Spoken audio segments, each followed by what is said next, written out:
who now have reduced down payments. That'll push prices even higher. The issue here is not getting enough new homes built.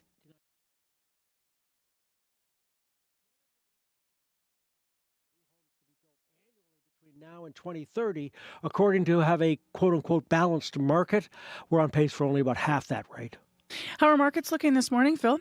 Right now, they're generally edging down lower in Europe. Germany and France off about 0.25%. But the new stimulus package out of China has the Shanghai market up more than 1%. Oil's down 81 cents, $70.75 a barrel. Canadian dollar up more than 1/10 of a cent, trading at 74.41 cents U.S. All right, Phil, thank you. Thanks, Marcy. That's Phil Demont with Business News this morning, filling in for Crystalie Ramlakan.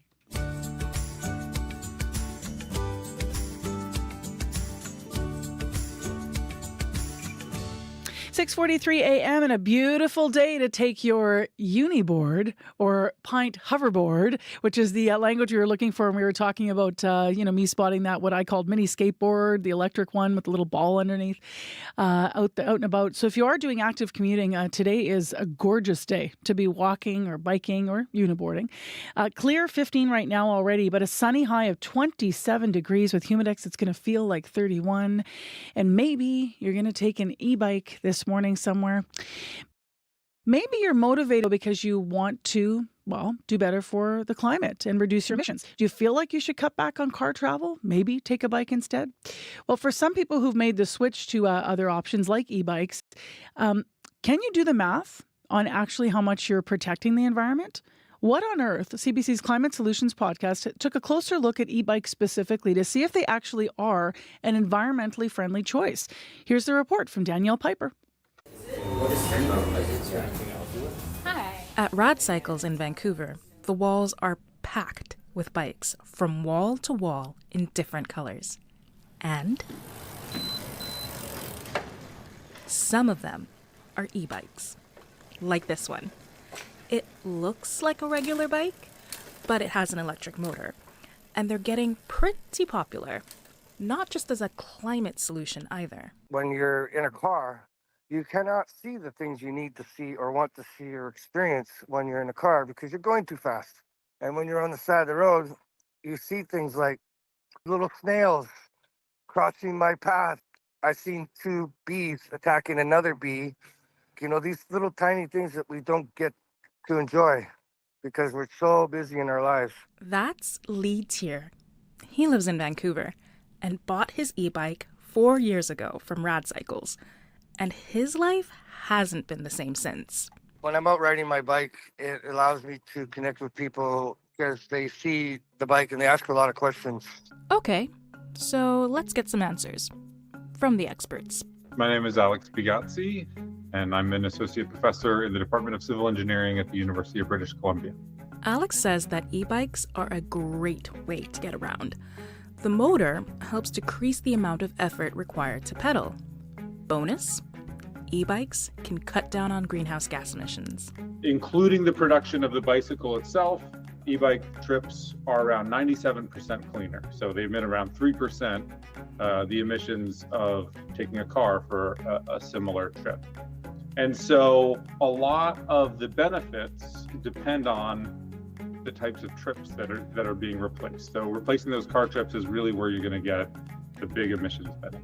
Every time someone replaces their car with an e-bike, Alex estimates this cuts the emissions equivalent to a car driving 2,000 kilometers every year. And over the past 2 years, e-bike sales in Canada have gone up. Alex's research shows that many of those purchases end up replacing a car. E-bikes do replace quite a lot of driving trips. In the BC context, it's around 40-45% of e-bike trips are replacing a car trip. And so when you're replacing a car trip, e-bikes emit or generate far, far less total pollution or greenhouse gas impacts, we should say, than driving a car. So for those already willing to swap their car trips for e-bike trips, there is a clear drop in CO2 emissions. But what about convincing more people to do the same? Alyssa Kendall is professor in the Department of Civil Engineering and Environmental Engineering at the University of California, Davis. And she says One of the best ways to help encourage the transition to e-bikes is to make it easier for cyclists to ride on the road. Some of it can be to build bike-only infrastructure as a way to provide cyclists with genuinely safer ways to get around. There are lots of ways that we can take more of the share of the road for bikes and then give bikes safer infrastructure to ride on. But Alyssa has a caution about how to dispose of e-bike batteries when they've reached the end of their life. As these batteries age, they're at higher risk of exploding and catching fire. So, if one ends up gathering dust in your home or even in a landfill, when they do catch on fire, there are very harmful gases emitted. Some of these gases are very toxic to health. Others, like carbon dioxide, contribute to atmospheric warming. But Alyssa says this is not a significant source of greenhouse gas emissions. The solution? I think we need clear processes for where people can take these batteries for proper disposal. You could also make it the requirement of the producer of the product, where they have to make sure that there's a system in place to manage or to take back those batteries at end of life. So while the experts and officials work on these solutions, Lee's going to keep riding his e-bike and is encouraging everyone to just try it out. It gives me goosebumps every time I get on.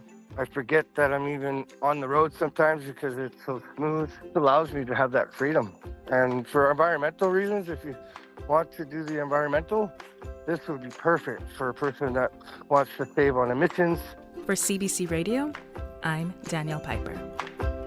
So you're getting ready, Manitoba, to pull out your mode of winter active transportation. What is it? How do you get around? If you want to let us know if you're up early, we'd love to get out with some of you this winter and find what ways work for you in terms of active commuting in Manitoba, wherever you are. If you're in Winnipeg, another community, wherever you're commuting to work. 788-3205. If you want to listen to What on Earth, by the way, it's wherever you get your podcasts. On the topics that matter, your voice should be heard. I'm really concerned. And I'm not really happy about that. Radio Noon is where you can voice your take.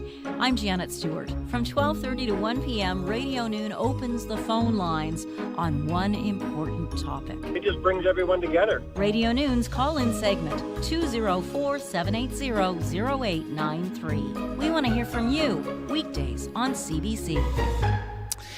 Well, Canadians who earn the minimum wage in most parts of this country are struggling to afford rent, even a one-bedroom apartment. Now, that's the stark reality detailed in another new report that looks at rent in this country. It's called Out of Control Rents, Rental Wages in Canada 2023. David McDonald is one of the report's authors. He is a senior economist with the Canadian Centre for Policy Alternatives and with us now. Good morning. Good morning. So specifically, how serious is the rental problem for minimum wage workers? It's very serious. I mean, minimum wage workers now are priced out of rental housing pretty much everywhere in Canada, in most major cities, certainly in all provinces. And as a result, they have no choice but to spend more than 30% of their income on rent, which is the recommended maximum when it comes to housing costs. And therefore, they have less money to spend on basic needs like food, much less clothing or transportation. Where specifically in Canada are minimum wage workers priced out, and how has that changed? Well, you know, you think of 10 years ago, we talk about Toronto and Vancouver, where rents were totally out of control. That's not the case anymore. It's not just Toronto and Vancouver. It's big towns, small towns, towns across this country in every province. In no province now can minimum wage workers afford a two-bedroom apartment, much less a one-bedroom apartment. In BC, Nova Scotia, and Ontario, you've got to be working 2 minimum wage jobs to afford a two-bedroom apartment. We looked at 62 cities across the country. You know, and only 3 of them could a minimum wage worker afford a two-bedroom apartment. If we take a look more specifically at Edmonton, here the minimum wage in 2023 was $15 an hour. You had to make $22 an hour to afford a one-bedroom apartment, or almost $27 an hour to afford a two-bedroom apartment. We looked at even below the city level. You know, we looked at the 50-odd neighborhoods. If we look at Winnipeg, you know, it's $21 an hour in Winnipeg, or $27 an hour for a two-bedroom. If we look down further at the neighborhood level, in Winnipeg, there was about 30 neighborhoods where we looked at. 2 of them actually had affordable rental wages for 1 or 2 bedroom apartments, 2 out of 30. That's considered actually quite good. That's considered relatively affordable in the Canadian context. Can I stop you there for a second? Do you have data on which two those were? I'm not sure. I know you have a huge report in front of you. Which 2 neighborhoods they were? Don't have them right in front of me. Okay. But it was very unusual actually to find even neighborhoods that were affordable down that far. They do exist in Winnipeg. So that's sort of good news compared to other cities in Canada, but pretty bad news for if you're a low-wage worker, that you're pretty restricted in terms of where you might plausibly find an affordable place to live. What's the you've alluded to a little bit, but just to be clear here, what's the range of cost for a 1-bedroom apartment in Canada right now? Yeah, I mean, at the high end, you're looking at about $1,700 a month in places like Toronto or Vancouver for a 1-bedroom. Winnipeg is sort of mid-range with places like Edmonton or Gatineau. It's about $1,100 a month there. There are some cheaper cities, particularly some of the smaller cities in Quebec, like Rimouski or Trois-Rivières. There, it's $600-700 a month.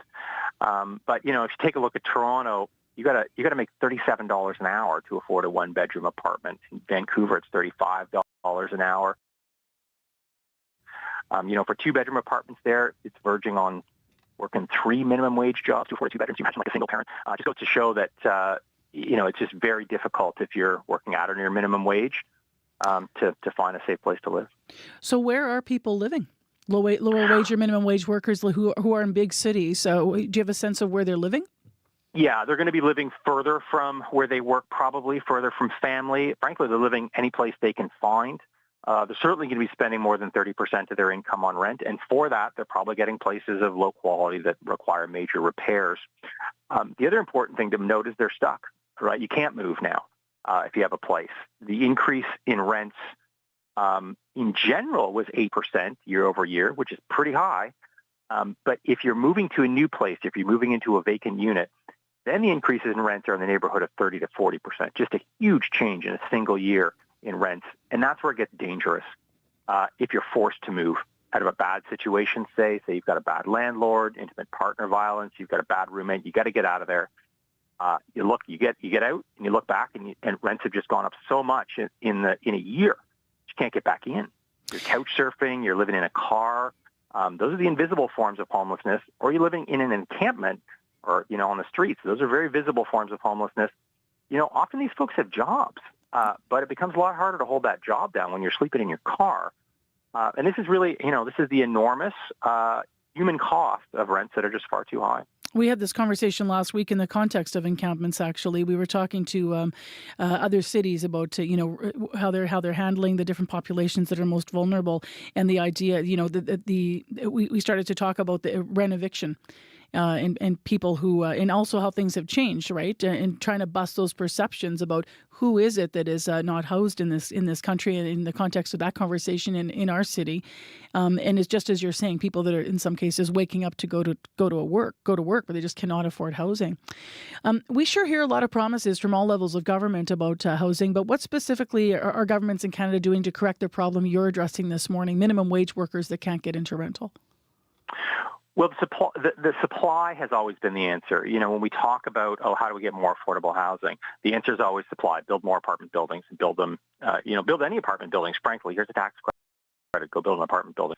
That can be part of the solution, to be sure. I mean, you do want those new builds to actually be outside of the market, so you're not seeing huge 10% increases year over year. What's often not discussed, though, is rent controls. That's something that's far more direct, far more immediate, and can really put a cap on these huge increases in rent, particularly in vacant units. We've got half of provinces that don't have any rent control. And so in those places, it's a good idea to start thinking about rent control as a very immediate way of controlling these increases. In the other half of provinces, we do have rent controls. Manitoba, certainly one of those provinces with rent controls.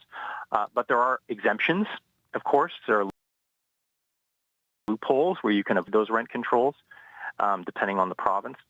One of the reasons why we don't discuss rent controls is that the real estate industry hates them, and supply is a maybe more neutral way of trying to discuss this. But the reality is that targeted, well-designed controls are one of the fastest ways to stabilize rents. Thank you very much for being with us this morning. Appreciate it. Thanks for having me. If you want to read more about the report, you can check out the Canadian Centre for Policy Alternatives website. That's David McDonald, senior economist with the group. And I'm just looking at the report now to try to determine some more coverage that we might do out of this, given that David was mentioning how Winnipeg fits into the picture, and that 2 of 30 neighborhoods that they explored in Winnipeg, 2 neighborhoods actually had rents that did work for people with minimum wage. So it'll be interesting to visit those neighborhoods. It's 3 minutes right now to 7 o'clock, though, and we have to go to Heather Wells for our headlines. Good morning to you. Good morning. A Manitoba oncologist says the province's plan to expand breast cancer screening is going to require a massive boost in resources. Manitoba's dropping the age for mammograms from 50 to 45, and eventually women as young as 40 will be eligible. Dr. Donna Turner at Cancer Care Manitoba says they're going to need to hire a lot more people to make that happen. Concerns this morning about Canada's reputation as a global grain supplier. Some of Manitoba's bulk grain shipments are piling up at Vancouver's port.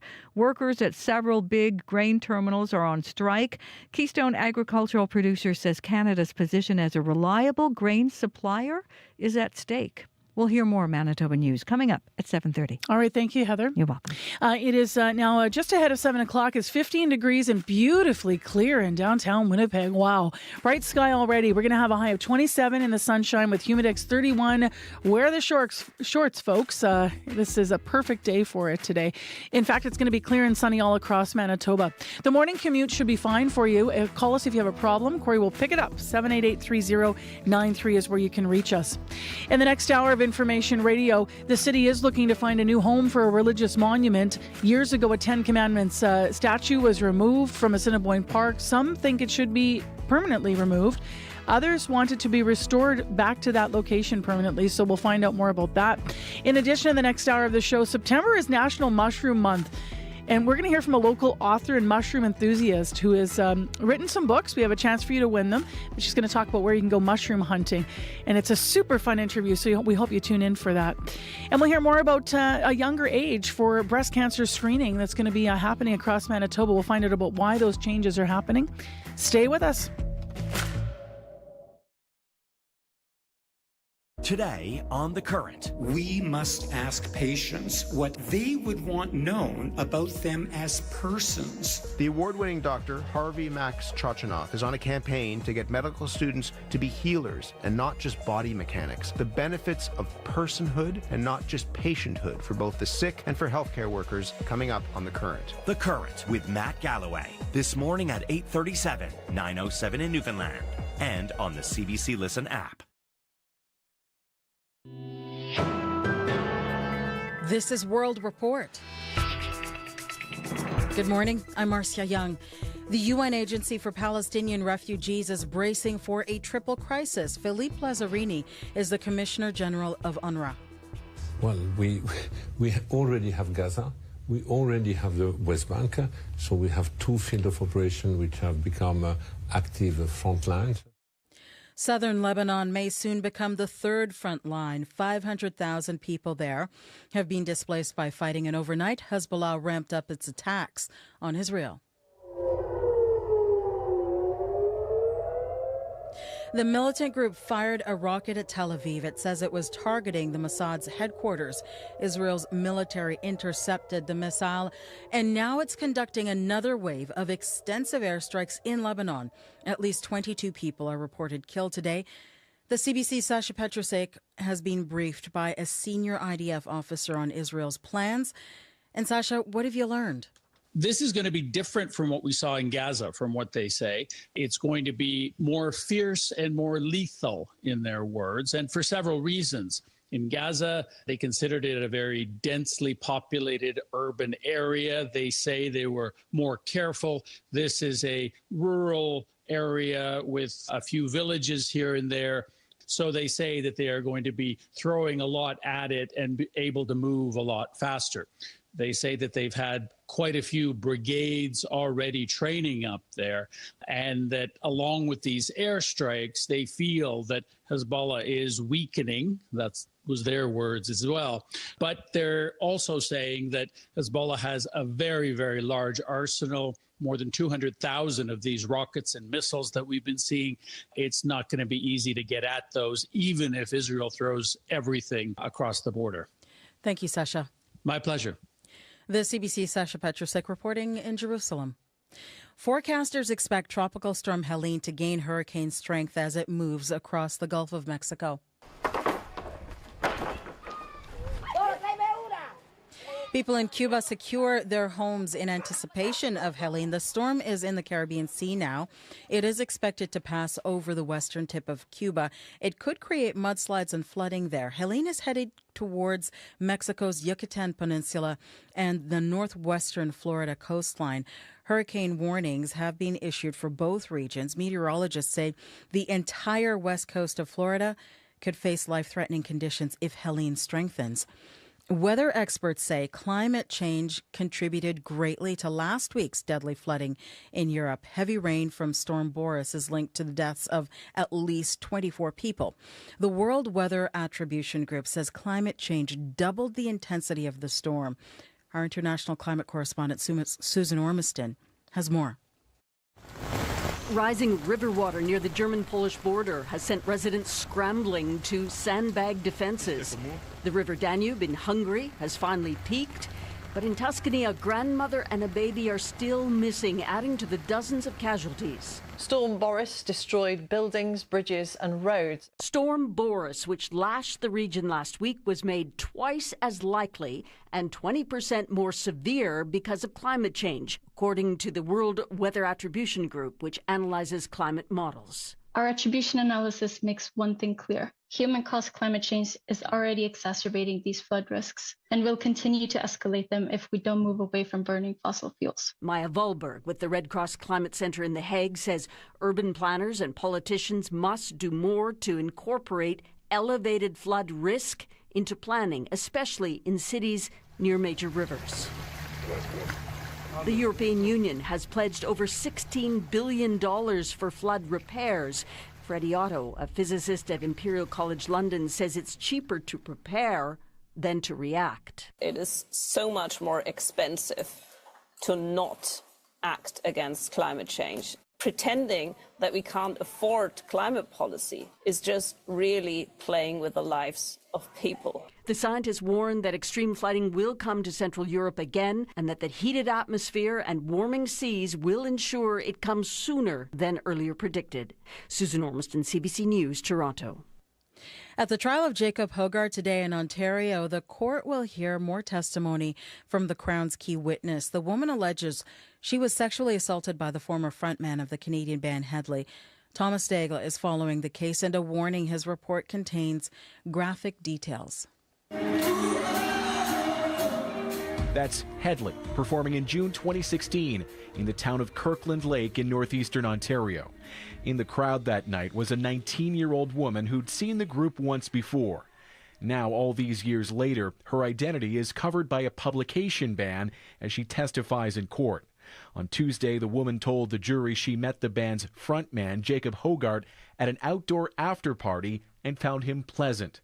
But Crown prosecutors allege that hours later, inside his motel room, Hoggard choked, slapped, and penetrated her, called the woman a pig, and urinated on her.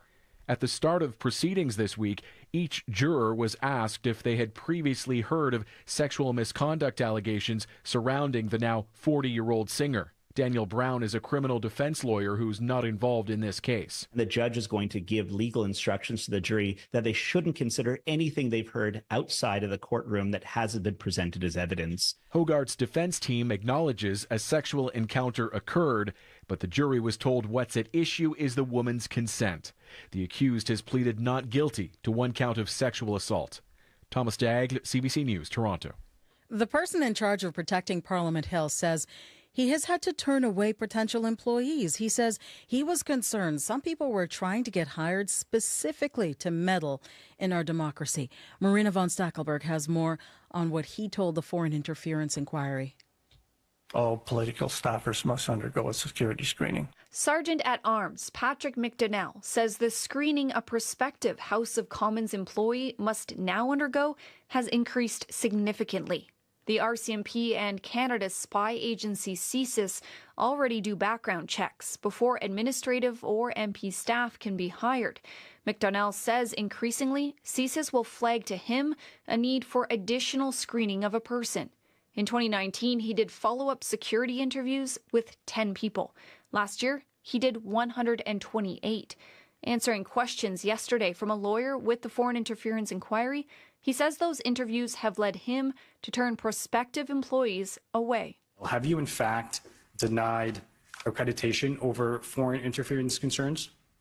Yes, I've denied, let's say, a handful in the last 10 years, 2 of them being in the last 6 months. CSIS has warned MPs to watch out for what it calls odd attempts from people trying to get hired.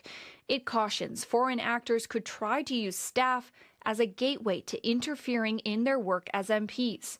Top officials with CSIS will testify at the inquiry Friday. Marina von Stackelberg, CBC News, Ottawa. Documents seen by CBC News suggest the federal government was considering 3 options to bring civil servants back to the office after the pandemic. They now have to work in person 3 days a week. Many federal workers are angry about that. Their union says the government chose the wrong option. Matthew Kupfer has more. When COVID restrictions started to lift in the spring of 2022, the government was developing return to office plans. Documents show officials were looking at 3 options. The official recommendation, flexible first, requiring no office time. But it said that option could be disruptive and subject to negative public scrutiny. In the end, it wasn't chosen. They had an opportunity here to really modernize the public service. Sharon D'Souza is the head of the union, Public Service Alliance of Canada. The union obtained the documents through access to information and shared them with CBC. The union opposes the mandated days in office. And yet, here we are talking about cookie-cutter approaches, butts in seats, and we're not really talking about services to those who reside in Canada. A later document recommending the 3-day mandate doesn't talk much about productivity, but a survey in the documents showed workers reporting they felt more productive from home. Most of the research in the documents showed there was no productivity loss by offering flexible options. Tammy Sherrill researches remote work with the C.D. Howe Institute. She says it has become a way to attract qualified workers. And that is where I would worry most about us losing our best public servants to these other industries where they're going to find that flexibility with good pay. Treasury Board, which oversees the public service, says the new mandated 3 days a week still offers flexibility for workers. Matthew Kupfer, CBC.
was answered.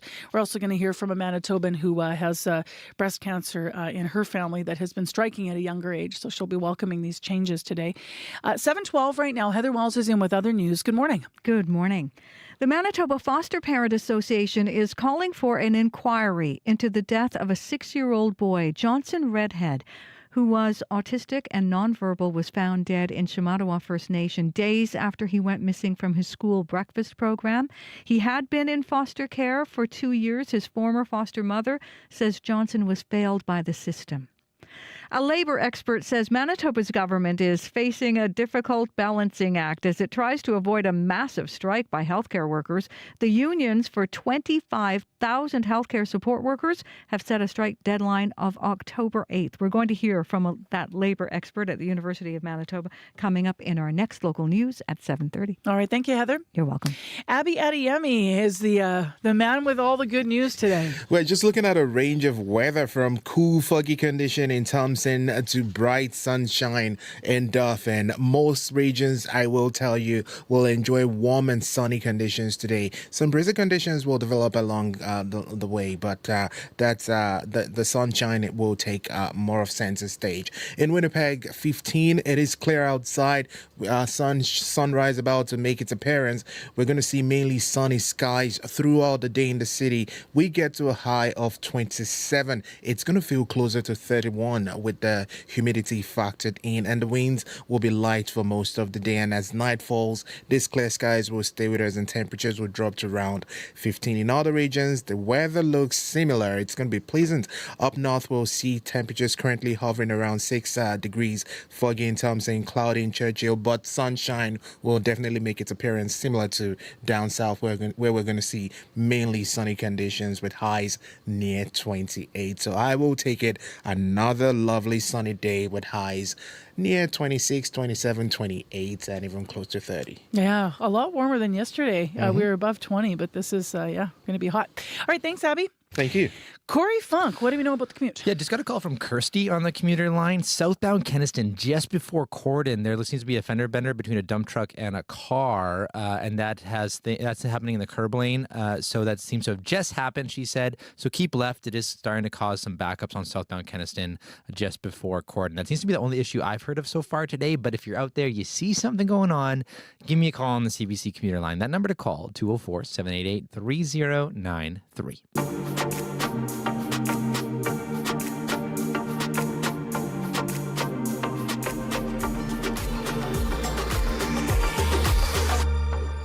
Well, up first this half hour on CBC, as I alluded to, the city is looking for a place to put a religious monument. Years ago, a statue of the Ten Commandments monument was removed from Assiniboine Park. That was while the Leaf was being built. For over 5 years, the monument has been in storage. Now the city is looking for a new place to put it on display again. But some say it should stay out of the park for good. Here is what Reverend Eric Parker from Sherwood Park Lutheran Church in East Kildonan had to say. It wasn't placed there by any particular church. Instead, it was placed there by the Fraternal Order of Eagles to remind troubled youth of sort of morality. But then in the middle 50s, another thing by the name of the Ten Commandments was about to be huge, and that was the movie. They hatched a plan to create these huge stone monuments to the Ten Commandments. For the next 10 years, the Fraternal Order of Eagles put these out, initially as sort of a moral reminder to troubled youth, but secondarily as basically a movie poster for the Ten Commandments. And so ours at Assiniboine Park, it is essentially a movie poster for the Ten Commandments. So I'm not really sure of the historical value in terms of being a person of faith, has strong historical value in Manitoba or connection to our Manitoba history. And then from a religious standpoint, there is no reason in contemporary Canadian society that Christians need to have our values promoted above others. And it is a particularly Christian version of the Ten Commandments. Of course, there are multiple perspectives on this, and my next guest disagrees. Ed Hume is a Winnipegger who started the, quote, Keep the Ten Commandments monument in Assiniboine Park petition. And Ed's in studio. Good morning. Good morning, Marcy. So what do you make, you just heard, obviously, Reverend Eric Parker there from Sherwood Park Lutheran Church. First of all, saying that, the monument was effectively an ad for this movie. It's not part of our religious history. How do you respond to what he's had to say? Well, first I'd say I have an article here from the Winnipeg Free Press from Monday's paper, which says Winnipeg tops charts in violent crime. And a report says residents nearly 3 times more likely to be robbed, twice as likely to become a homicide victim. And what's the relevance? Sorry, what's the relevance to the conversation? Well, presently our Ten Commandments is sitting in storage. Getting back to his comments, I think that the Ten Commandment monument is both. It may have been used to have some advertising towards the movie. But I think you have to, you have to look at what it represents and what it says, and get beyond just the advertisement. Besides, I would say, what's wrong with advertising something good? What's your argument for what is your hope for what will happen with this monument? Well, I'm hoping right now that the city would listen to us, and they would. We had a meeting last week. Originally, the city was just wanting to give it back to the Fraternal Order of Eagles, and now they've listened to us, myself and Pastor Bruce Martin and Gail Asper is also supporting this.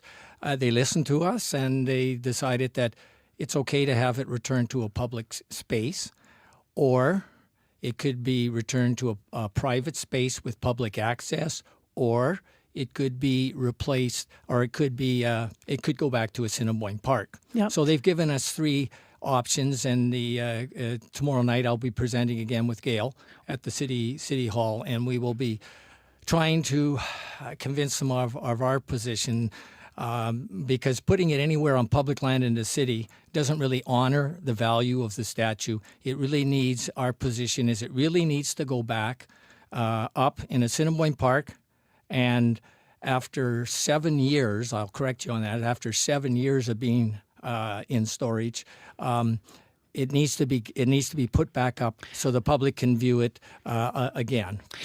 Please explain to me, when you started quoting crime stats and then you're relating to statue. I'm still not clear on why you raised that in the context of the discussion about where this monument should go.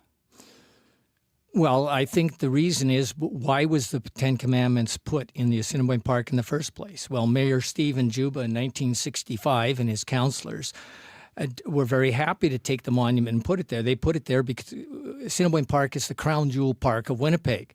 They wanted it to receive as much public viewing as possible.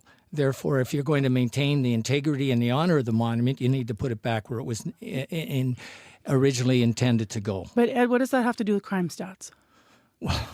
You raised them, so I just need to ask all you right, to explain absolutely. this. What we know about the Ten Commandments, the Ten Commandments is against all this kind of, against stealing, against robbing, against killing.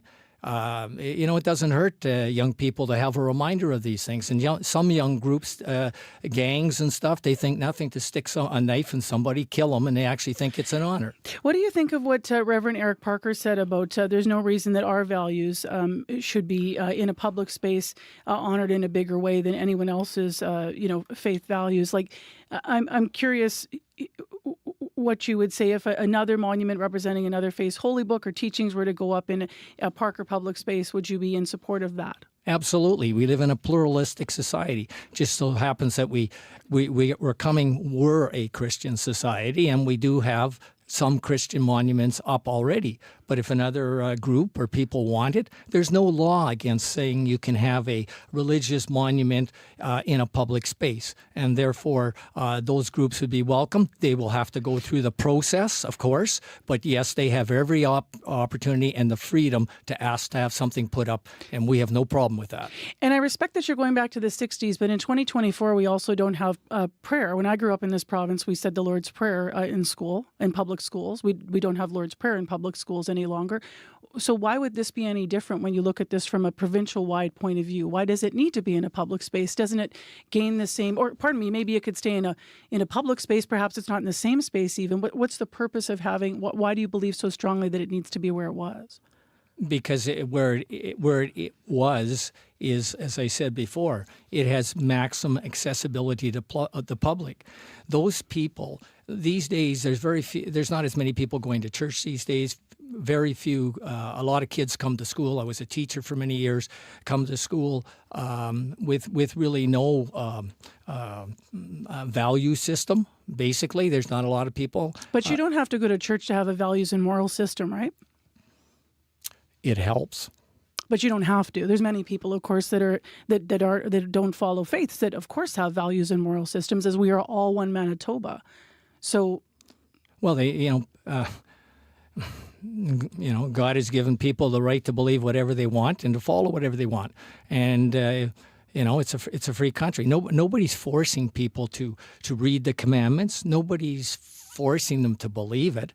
I mean, to me, it's almost a no-brainer. I mean, as far as we shouldn't be killing, this type of thing. But now, it's backed up by our legal system. Our whole legal system is based on the Ten Commandments. I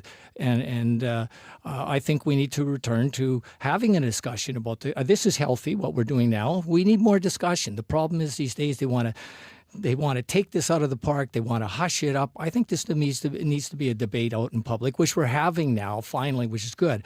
And I'm saying the Ten Commandments is something that is good. It's not forcing anyone. No one's forcing we're not forcing anyone to read it.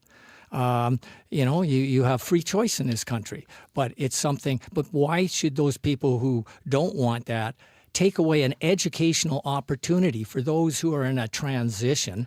They don't know what they want to believe, and take away an educational opportunity for them to consider the Ten Commandments. But just by calling it an educational opportunity implies that you're seeing it as something that could help someone. Absolutely. In a public space. So, but that implies then that it would be a promotion of a faith in a public space. Not really, because the Ten Commandments. You don't have to be a Christian just to follow the Ten Commandments. Yes, it is the heart of the Jewish, the Christian, and the Muslim faith, but there's many non-Christians that they just like it because it's good common sense. It makes sense. I mean, there's secular humanists, there's atheists. Matter of fact, that brings up an interesting story. Someone in our group asked someone who was an atheist what they thought of the Ten Commandments being removed from the Assiniboine Park. And their answer was, you know, that they thought that this was censorship. And this is coming from an atheist. So I'm saying there's lots of other people out there who are non-religious who would support this monument just from the point of view that makes good common sense. And we're also saying that this monument really represents universal wisdom. It's been in society for over 3,500 years, and it has served society well. We need to have the discussion and get back to considering the potential of the Ten Commandments, especially with the tremendous amount of violent crime and things going on these days. How many people have signed your petition online so far, Ed? Well, if you look on right now, you'd find 1,249. We also have, I think it's around 270 or 278 people have signed paper petition. A total combination of 1,500 and I believe 29 people who are doing it.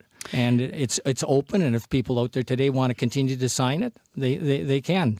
As you said, you're presenting again to City Council tomorrow. We will follow through on what happened. CBC's been following this story all the way along. Appreciate you coming in this morning to present your perspective. Okay, thank you, Marcy.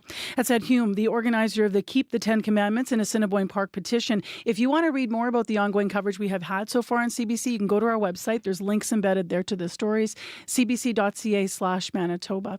It is 7:25 a.m. and it's time to switch gears here. It's clear and sunny in Winnipeg. It's 15 degrees. Our high today is 27 with humidex. 31 degrees is what it's going to feel like today. And we need to turn our attention to morning sports. Scott Reguera is with us. Hi, Scott. Proper hockey weather then. No doubt. If you're watching in shorts, probably not for if you're layered up and wanting the ice not to melt. Wow, right? There you go. Yeah. All right, the Jets hosting Edmonton Oilers tonight as they continue to get ready for the regular season. So still a lot of the talk, though, surrounding someone who's not going to be playing tonight. Yeah, Cole Perfetti, Marcy, fresh off signing that new contract, spoke to the media yesterday after practice.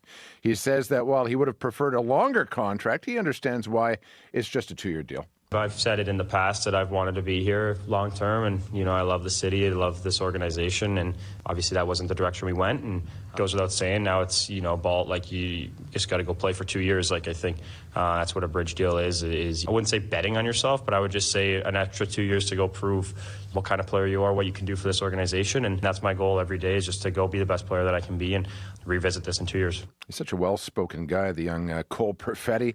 And now that he's at camp, it allows the head coach, Scott Arniel, more experimentation with lineup construction, something he says he was not able to do very well without Perfetti around. So puck drop tonight against the Oilers, 7 o'clock. I want to ask you about the Bombers. They're busy meantime preparing to host an Edmonton team as well and have a chance to do something that few would have thought possible given how we started this season. Yeah, 2-6 start to the season, and here the Bombers are with a win against the Elks in a position to become the second team in the league to clinch a playoff berth.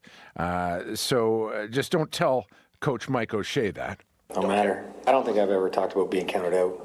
You know, whatever the people think doesn't really matter in here, right? We know, once again, we know why we've lost games and we know why we've won games, and we try to do more of the stuff that allows us to win games going forward. But we're not going to deviate from the script because of standings or anything like that. In non-standings related questions, O'Shea did provide an update, Marcy, on linebacker Kyrie Wilson. He was set to return from a shoulder ailment last week, but re-injured himself in pregame warmups. And O'Shea says it's not related to the shoulder injury that saw him sidelined for the 6-game injury list. Instead, he only expects the linebacker to miss the 1 game, which is obviously good news. And staying with football, there's a new development for an NFL coach that's seen his house targeted by fans. Yeah, so last season, Marcy, following his team's elimination from the playoffs, Detroit Lions coach Dan Campbell found out his address and telephone number had been posted on social media. This practice is called doxing, and we found out in a police report yesterday who was responsible for it. A classmate of Campbell's daughter, frustrated with the Lions' performance, leaked that information. It led this to several people calling and knocking on Campbell's door. It also led to the coach putting his house up for sale this week, although the coach was anything but bitter in speaking to the media about it. I love our fans. The fans are unbelievable, man. This city, I mean, there's nowhere that I would want to be or any other team I'd want to coach for. I mean, it's rare to have an environment like we have, and I tell our guys that all the time, man. It's a rare spot, and you better enjoy it because not every place has it like we have it. Yeah, gracious turn there by Campbell, who, generally speaking, Marcy, has been in the good graces of the Lions faithful, which is what happens when you lead a team that is a perennial laughingstock to within a game of the Super Bowl. All right, thanks very much, Scott. We'll talk to you tomorrow. Sounds good. Scott Reguera with Morning Sports on CBC. Well, we did get a call from Kirsty this half hour saying southbound Keniston Accord, and there's been an issue there. That may be clear by now. If you have an update for us, please call our commuter line at 788-3093, and Corey will pick it up. And if it's about something else in traffic, of course, we also want to hear it on that line. Nice day ahead in Winnipeg. Still ahead in this half hour of the show. It's hard to believe, but this is the last full week of September. And this month, September, is National Mushroom Month. Why am I talking about it? Well, because Ariel Gordon, Winnipeg-based writer, is also a mushroom enthusiast. So she's taken those two things and she's written a book. It's called Fungal, Foraging in the Urban Forest. And we have copies of it to give away. And we also are going to hear that full interview with her coming up after your CBC Winnipeg News. This is CBC News. Good morning. I'm Heather Wells in Winnipeg at 7:30, still at 15 degrees. Lots of bright blue sky out there. Lots of sunshine today. It's going to heat us up. We'll feel like summer with that high of 27. The Manitoba Foster Parent Association is calling for an inquiry into the death of a 6-year-old boy. Johnson Redhead lived in Shamattawa First Nation. He was last seen in his school's breakfast program, but never made it back to class. Now, Redhead was autistic and nonverbal. His former foster mother, Brittany Bannerman, says he wasn't given the respite supports he needed. Had he had proper one-on-one supports, supervising him at the school breakfast program to ensure that he made it from breakfast program to class, and proper one-on-one supports in a classroom, Johnson would have never went missing. The province says all of Manitoba is grieving the loss of Johnson Redhead, but cannot provide more information at this time. Some doctors at Cancer Care Manitoba complain about increasing workloads, burnout, and distrust of leadership. In a letter obtained by CBC, Doctors Manitoba says those who provide medical services at Cancer Care tell them workplace culture is making it more difficult to retain physicians. The letter says there's a lack of trust and fear of reprisal from leadership if concerns are raised. It goes on to say the impact is not only on recruitment, but patient care as well.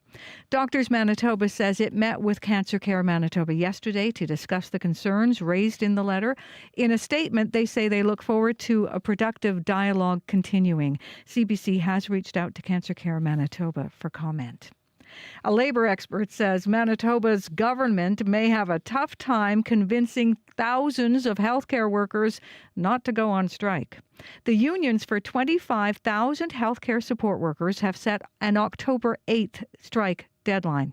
They want an increase in wages and measures to recruit and retain more staff. Adam King is a professor of labor studies at the University of Manitoba. He says the NDP government has so far managed to avoid strikes in other healthcare sectors, but only after tense negotiations and close votes. Here, the difference is these are some of the lowest paid workers in the healthcare system who need a serious bump in pay and improvement in working conditions. And so I think what you're seeing here is just the most impacted set of workers making their displeasure known. The unions say patient care would be impacted by a strike, even though provincial legislation demands certain essential services must still be provided.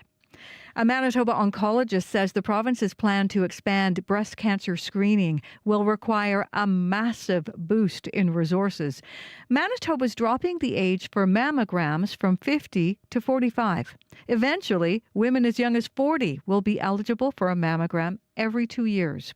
Dr. Donna Turner at Cancer Care Manitoba welcomes the news, but says they're going to need to hire a lot more people. Right now we do about 45,000 mammograms a year. When this is fully expanded over the course of several years, we're talking about 80,000 mammograms. So basically, you can imagine that we're going to have to close to double our capacity over time. The province says it is working on hiring more technologists and clerical staff to increase the number of screening appointments.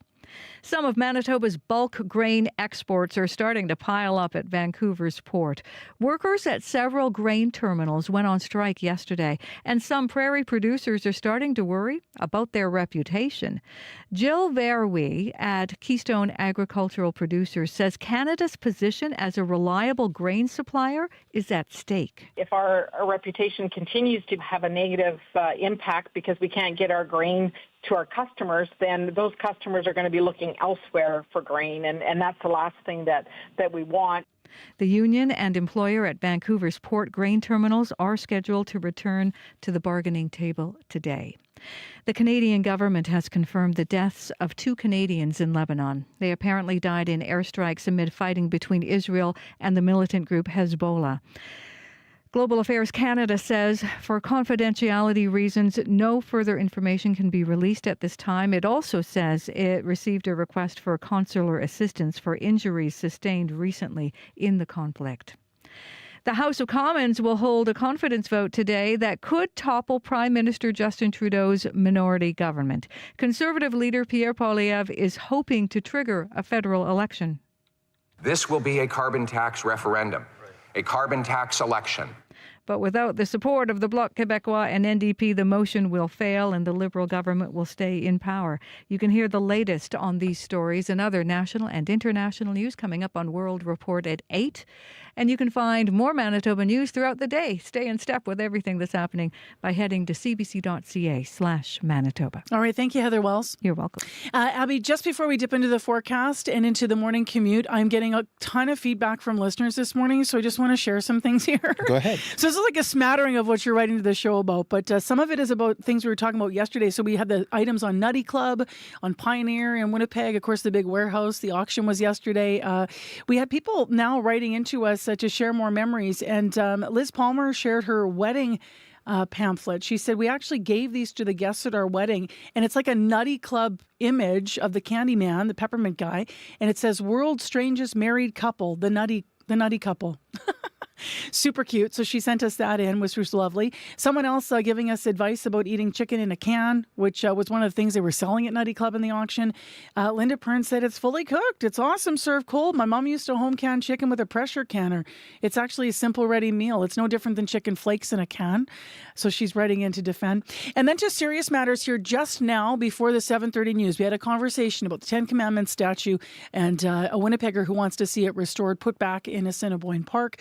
And Eric Reedman Parker was actually the opening clip, the setup. He's a local pastor, so he was involved in that conversation because we played a clip of him. He disagrees that statue should go back in a public space. He wrote in this morning to say the 10 Commandments are not just morals. They are also about religious faith and about enforcing religious practice, believing in God, not taking God's name in vain, and keeping the Sabbath day. So Eric wrote in, listening to the interview this morning with the former public school trustee, Ed Hume was our guest. Eric said he just wanted to write in to fact check this.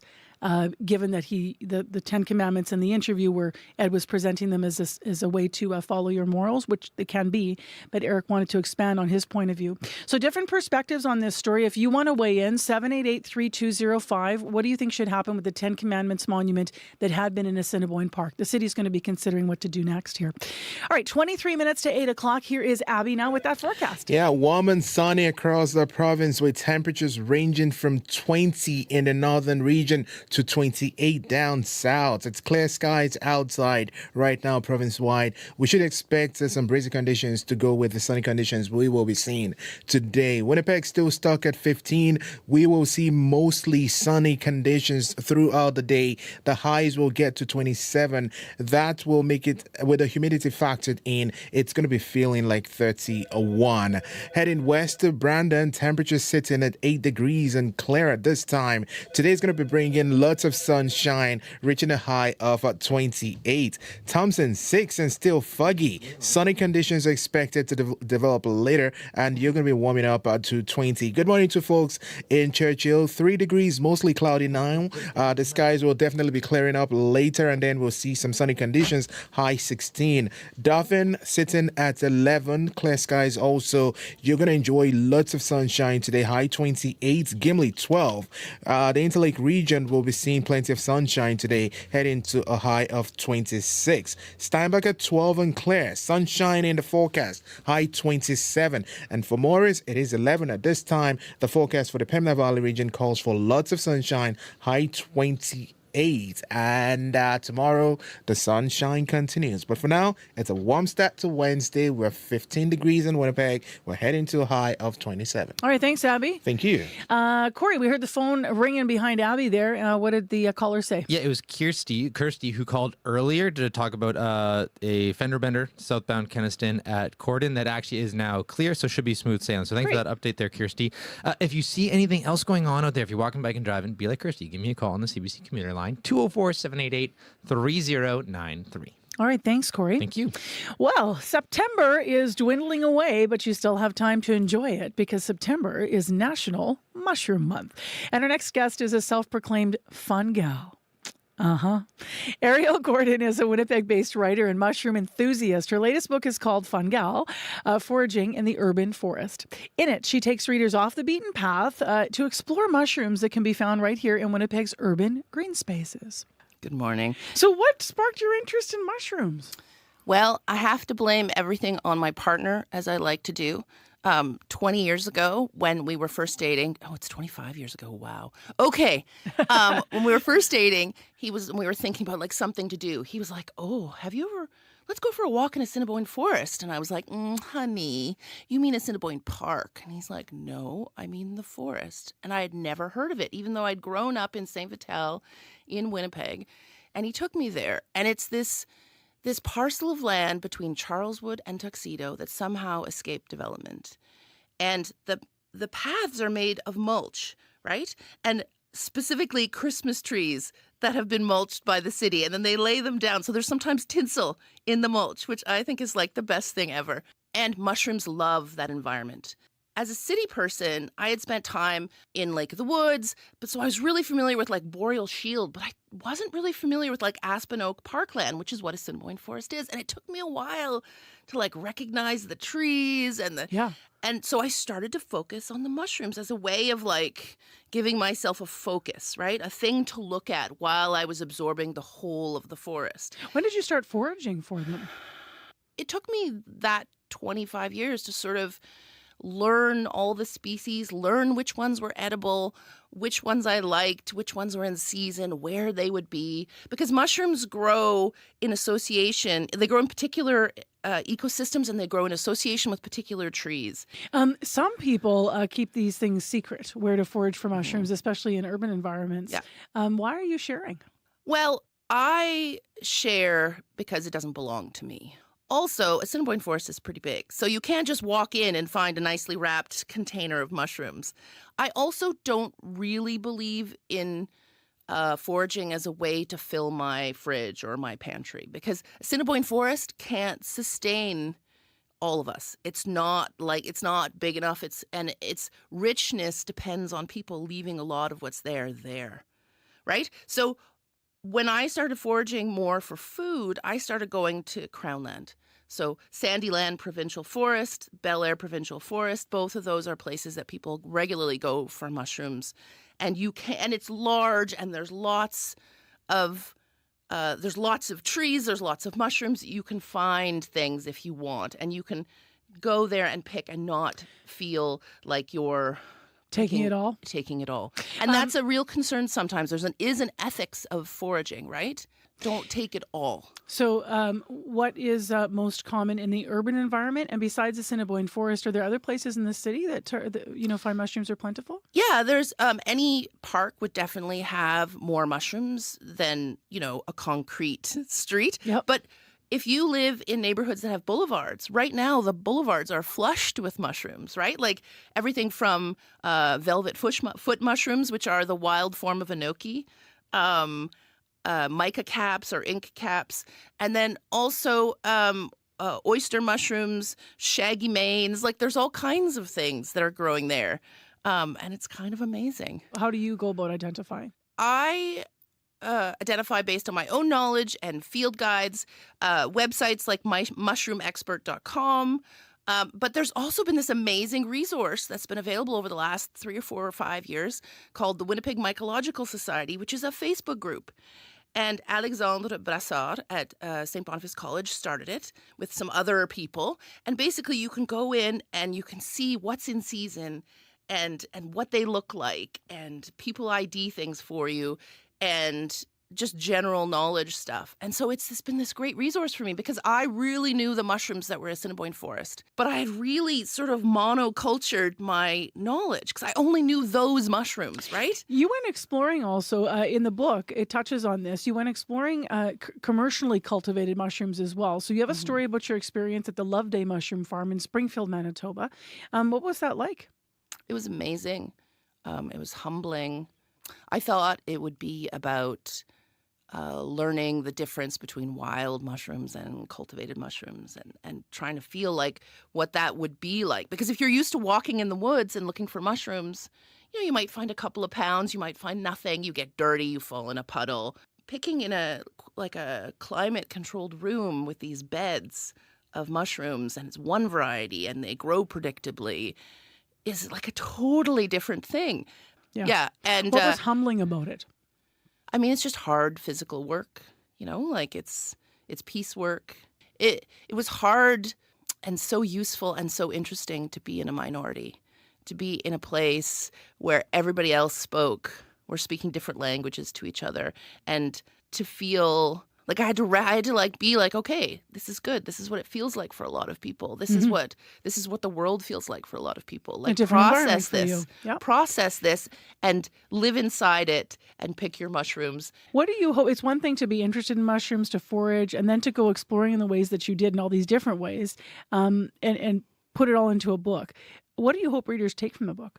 What I was really trying to explore, besides trying to educate people about the urban nature and the natural world, and mushrooms in particular, because I just think they're fascinating, is I wanted to show the ways that mushrooms are connected to the world, to trees and to each other, and that they're a part of the world. And I think we're a part of the world too. I mean, my essay about mushroom kitsch, about this sweater and its ridiculousness, was actually about all these people that were reaching out to me and being like, oh, I found this mushroom thing on Facebook Marketplace and you must have it. Like the idea that someone would see something and think of you and pass it on, right? And Mushrooms are having a moment on Marketplace. yeah. It's been a long moment, but like it doesn't take much to find mushroom kitsch on Marketplace. Oh, I know. And everybody was sending it to me. And I was like, no, I'm not buying that. And then they were like, are you sure? Just a Don't you sweater. want it? And a tea set. And you've shared. a small tea set from the 70s.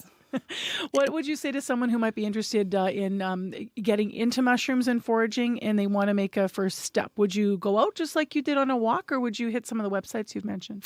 I would do both. I would go for a walk and see what's there. Don't pick everything. I mean, you can, but what I would do is go, maybe take some pictures and then take that to the Mycological Society group or take that to the internet. There are apps, ID apps, but the saying is that every mushroom is edible once. So you can do some real damage to yourself. Don't walk in the forest like some people have done, pick up a mushroom and just put it in your mouth. That's a no.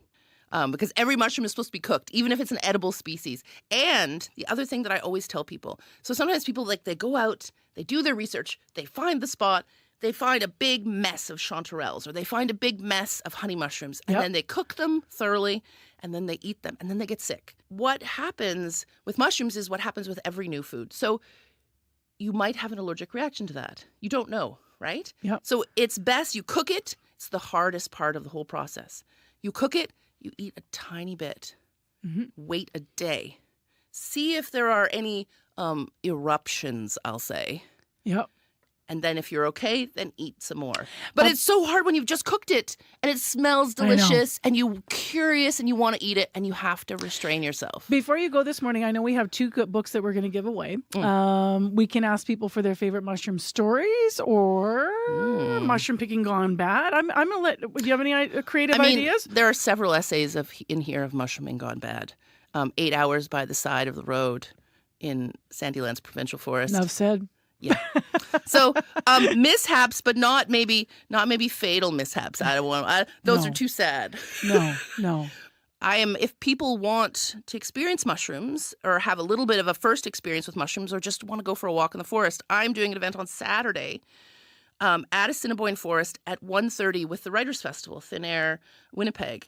And I'm going to be walking with this amazing writer, Kate J. Neville, who's doing a book called Going to Seed, Essays on Idleness, Nature, and Sustainable Work.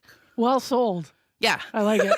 Ariel, thanks for coming in. Appreciate it. Thank you so much. So get your mushroom stories in, 788-3205, or you can email us win@cbc.ca. Bonus points if you send us some pictures, too. Maybe you've got photos of your mushroom adventures, and we'll get those up on YouTube. We carry a world of information in our pockets because we want to know. Breaking news that shapes our world. Staying on top of stories around the globe. And connected close to home. It's news you can trust. Delivered when you want and where you want. On Canada's News app. Now with CBC Radio 1. Local and live. Download the CBC News app for free. It is 11 minutes to 8 o'clock. What a beautiful morning we have on our hands here. It is a high of 27 we're expecting today with humid X 31. It's going to be sunny and clear all day. Not just in Winnipeg, actually. The entire province is going to be clear today with lots of sunshine.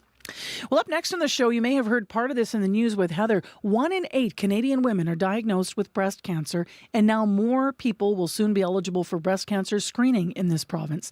Manitoba's health minister announced that by the end of next year, self-referral mammograms will be available to women starting at age 45. Now, the current age is 50. The plan is to eventually lower the age even more to 40. Now, in May, we spoke to Shannon Coates, a breast cancer survivor who was calling for this change. I've been asking since 35. My grandma, my aunt, and my mom all have breast cancer, and I've been denied every single year. And I was the one who actually ended up finding my breast cancer at age 42, which was stage 3 triple negative, the most aggressive form of breast cancer. Alberta, British Columbia, and the Northwest Territories already have routine screenings starting at age 45. Dr. Donna Turner is the Chief of Population Oncology at Cancer Care Manitoba and in studio with us this morning. Good morning. Good morning. How often do you hear stories like Shannon? You know, we hear those stories a lot, and my heart really goes out to those women, and I'm so glad that in the end she was able to get the care that she needed. It does really remind us that being your healthcare advocate for yourself is important. What are your thoughts on the lowering of the age for mammograms? So this is a really exciting announcement for us at Cancer Care Manitoba and our breast screening program, Breast Check. But even more so, it's an exciting announcement for Manitobans and Manitoba women. We're really looking forward to the addition of support. It's been a while since we've been able to expand our services, and so this is giving us a signal that by the end of next year, things will be able to offer more screenings to women who need them. How will the change be implemented? Like, will we start seeing letters in the mail, for mammograms or through our doctor's offices? Do we have an understanding of that yet? Well, so a lot of the details are still being worked out. But what I would want to emphasize about Breast Check in particular is when we have a recommendation for an age group. So right now it's at 50, and the new recommendation at the end of next year will be at 45. Women are able to self-refer. And so what this means is you do not have to go to your healthcare provider. And we know that that's a challenge for a lot of Manitobans, is getting a primary care doctor. And so basically at that point, women will be encouraged to call Breast Check, and they'll have a conversation with one of our staff who will talk about the benefits and the harms of screening, which include false positives and some worry, which is significant for some people. And if the woman would still like that mammogram, we will be offering it to her at that time. You're saying call Breast Check. That's right. That will be our approach. So Breast Check is Cancer Care Manitoba's breast screening program, and we have 4 fixed locations in Manitoba, as well as 2 mobiles that go around the whole province. What's the current wait time for screening in the province? So it varies a little bit by where you would like to have your screen. Our sort of main site, I guess, where the majority of screens are provided, which is at our Sherbrooke site across from Misericordia, it's about 20 weeks right now. Mm-hmm. But it's really important for people to remember that this is a well woman check. And so that if you have symptoms, you need to call your provider, because you do need a referral to get worked up and get that diagnostic workup. And the wait times for a diagnostic mammogram are much less than it is for screening, which is a well check. Sort of like when you just want to, go and get, get a doctor's appointment to see if I'm well, or your dentist appointment, for example, just a check to make sure that your mouth is healthy. How are you going to handle what could be a lot more people in the system, because there could be concerns lowering this age then, while it has some positives, could mean, even longer waits for screening. How is Cancer Care Manitoba going to meet the capacity? Well, so this is a really great question. And it's one of the things that we really like about the announcement, that it's not starting immediately, because the whole healthcare system, not just Cancer Care Manitoba and Breast Check, but the whole healthcare system has to get ready for this. And in particular, even as we expand just to include women 45 and to expand the number of appointments we have generally, this means we're going to have more mammography techs and more clerks in order to make those appointments. Mammography techs in particular are a bit of a rare breed. We have about 16 FTEs, or full-time equivalent positions right now at Cancer Care. We're going to need at least 4 or 5 more just in the immediate term, and that's just Breast Check. We also need the rest of our system to get prepared, so we're working with our partners to make sure that downstream diagnostics is ready, people that do the biopsies and pathology are ready, and surgery is ready, and other treatment options. So it's really important, I think, for people to recognize that this isn't just adding one test. This is actually a real full-on whole healthcare system commitment to breast health. How often should someone be screened for breast cancer if they don't have symptoms? So if they don't have symptoms, which is really important, that is the criteria for screening, is that you don't have symptoms and you're in this age group, the recommendation will be every 2 years, and as it is now, and to call and make that appointment. And a reminder for people about what symptoms look like, what we should be checking for. Right. So basically, our message for everyone, even if you're getting screened, is not to be complacent about your health. You need to really know what is right for you, know your body. So women, please take, what is normal for you in terms of your breast. So if you have puckering or bleeding from the nipples, people think about a lump, but there's other things that are also signs for concern. Basically, anything that is not normal for you, you need to get that followed up. And that's not screening. Don't call breast check. Please call your primary health care provider. Yeah, that's something that you need to get checked first. When you say puckering, and it's almost sometimes even skin changes on your breast, right, can be a signal, right? So you have no lump, but you've got somehow some kind of like almost like an indentation, or it looks like you've got like bubbling up on your skin. That's right. So, I mean, again, that's why we're not to be too prescriptive about what is sort of, what people should look for. I think it's just really important to say that's not normal. You mentioned this, Dr. Turner. You mentioned false positives, like be aware of the risks for screening. Mm-hmm. There are known to be a large number, I understand, of false positives. CBC's reported on the past from screening, especially in the younger age group. Why is that? So it has a lot to do, the science is still sorting all of this out, but really a lot of times women who are in their 40s are premenopausal. So their hormones are still, circulating as one expects them to. It hasn't all settled in yet. Exactly. And so as a result of that, it can sometimes be difficult for the mammogram to be able to really clearly see what's going on. So this gets at the idea of breast density. And as people when you have a dense breast, which is just, it's a term, you can't feel dense breasts, but on the mammogram, your mammogram might look sort of more white. And a cancer on a mammogram is a white spot. Got it. And so if you have a white spot on a white background, it's sort of hard to see. So sometimes there will be, on sort of erring on the side of caution, there will be a tendency to sort of overcall cancers in that area. So that means that women may actually be needing to be worked up a little, followed up with diagnostic testing more often in that age group, or anybody who is in that boat. Which is going to speak to the why this is a system change. This is not just a simple thing. Thank you very much for coming in, Dr. Turner. I appreciate having you in today. Absolutely. It's my pleasure. Dr. Donna Turner is Chief of Population Oncology at Cancer Care Manitoba, talking about new guidelines that are coming end of next year. The Manitoba's Health Minister announcing that self-referral mammograms will be available to women starting at age 45. Right now, let's go to Heather Wells in our news center for other headlines. Good morning. Well, a labor expert says Manitoba's government is facing a difficult balancing act as it tries to avoid a massive strike by healthcare workers. The unions for 25,000 healthcare support workers have set a strike deadline of October 8th. Concerns this morning about Canada's reputation as a global grain supplier. Some of Manitoba's bulk grain shipments are piling up at Vancouver's port, where workers at several big grain terminals have gone on strike. Keystone Agricultural Producer says Canada's position as a reliable grain supplier is at stake.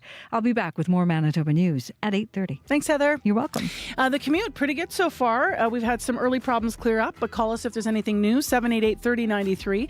15 right now in Winnipeg, the high 27, going to feel like 31, and that's great news for a number of businesses in this province who love warm weather.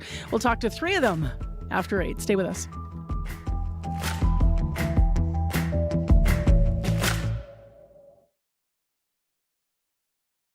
On Cue with Tom Power. The director Steven Soderbergh made some of the biggest films of all time. Ocean's 11, Aaron Brockovich, Magic Mike. But for his latest movie, Presence, he's doing something that's never been done before. A haunted house movie from the perspective of a ghost. Because you have a feeling this is going to go in a certain direction. That's coming up on Cue, followed by Commotion with Elamine Abdelmahmoud on CBC Radio 1, the CBC Listen app, and everywhere you get your podcasts. The CBC News is next. Coming up in half an hour, it's The Current with Matt Galloway. The award-winning doctor Harvey Max Chochinov is on a campaign to get medical students to be healers and not just body mechanics. The benefits of personhood and not just patienthood for both the sick and for healthcare workers, coming up on The Current. This is World Report. Good morning. I'm Marcia Young. Hezbollah is ramping up its response to days of Israeli airstrikes.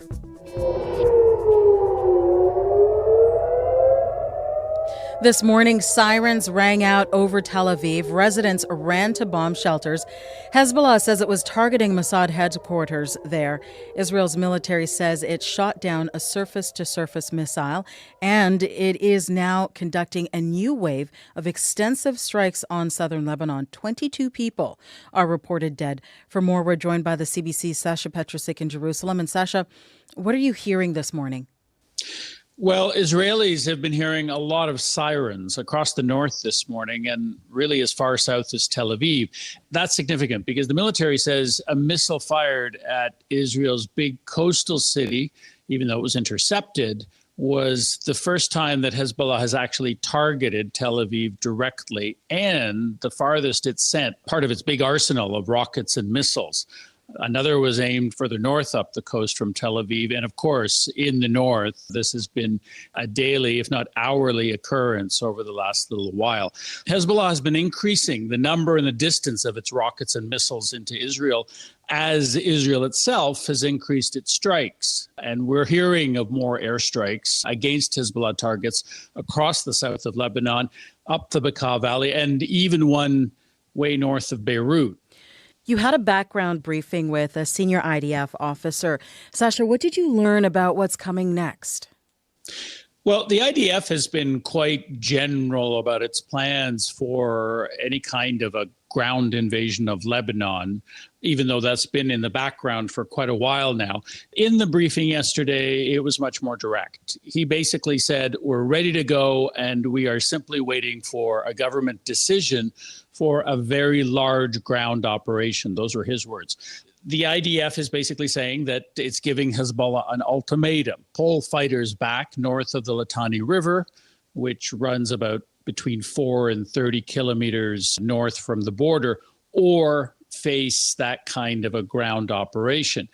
They say that they've had quite a few brigades already training up there, and that along with these airstrikes, they feel that Hezbollah is weakening. They're also saying that Hezbollah has a very, very large arsenal, more than 200,000 of these rockets and missiles that we've been seeing, and it's not going to be easy to get at those, even if Israel throws everything across the border.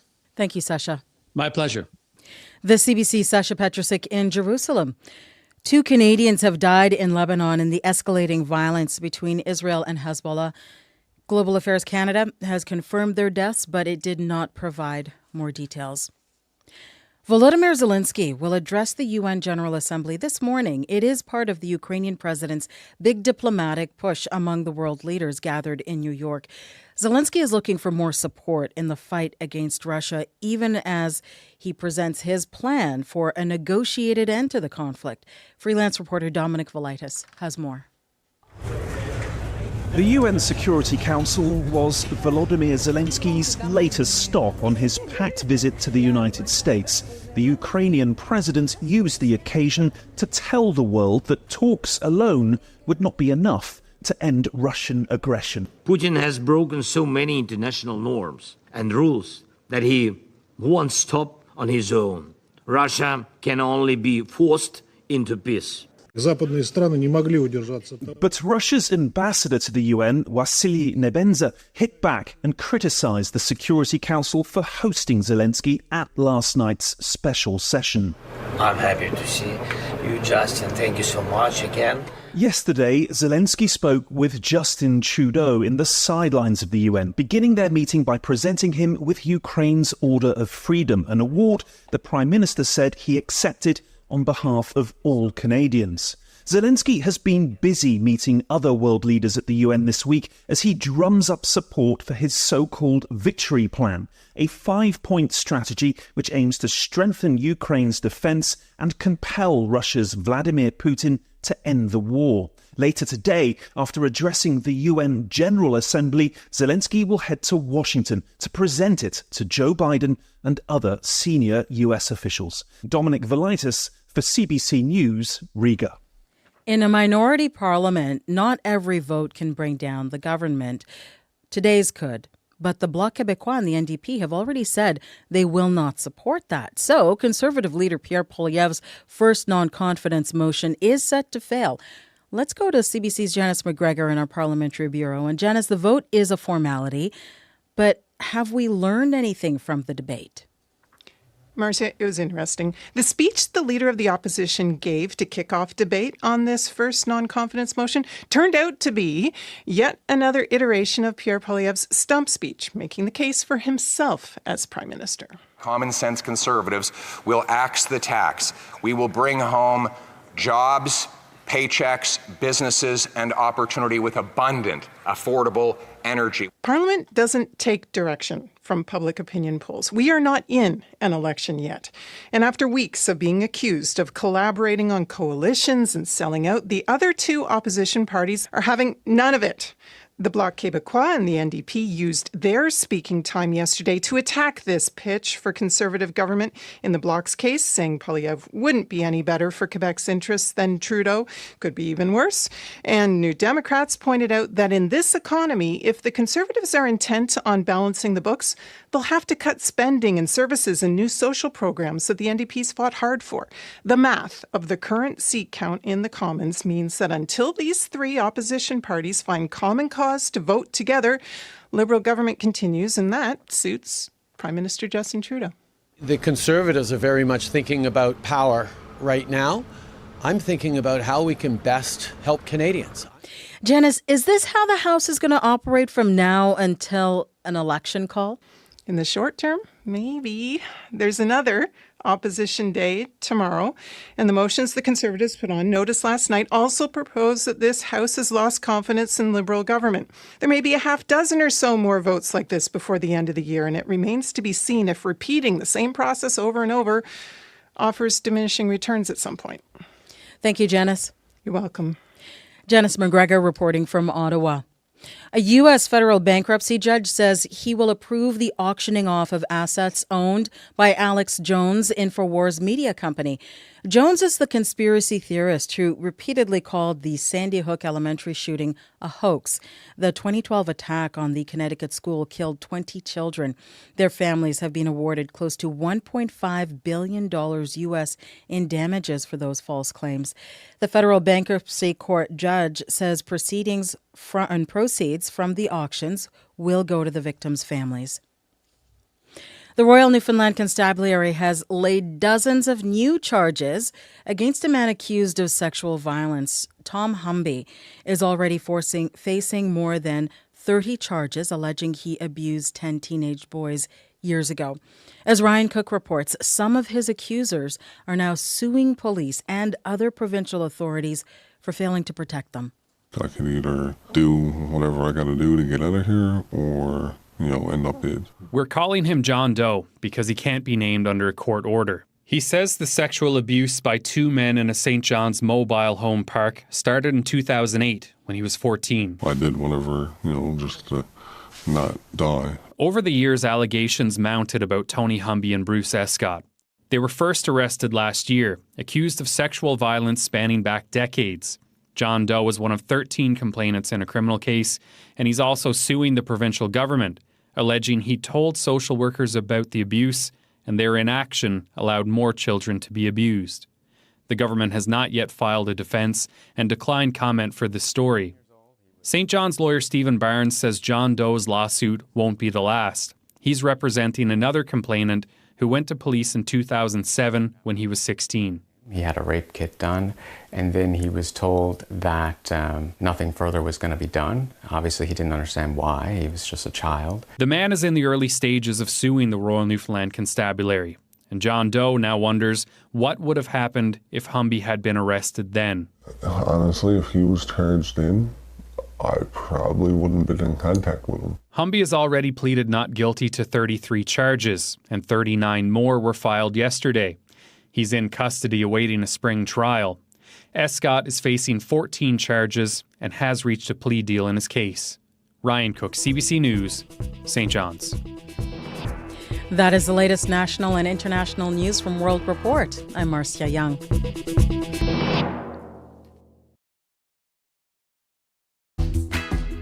Good morning, everyone. Wow. It is all the talk right now in southern Manitoba.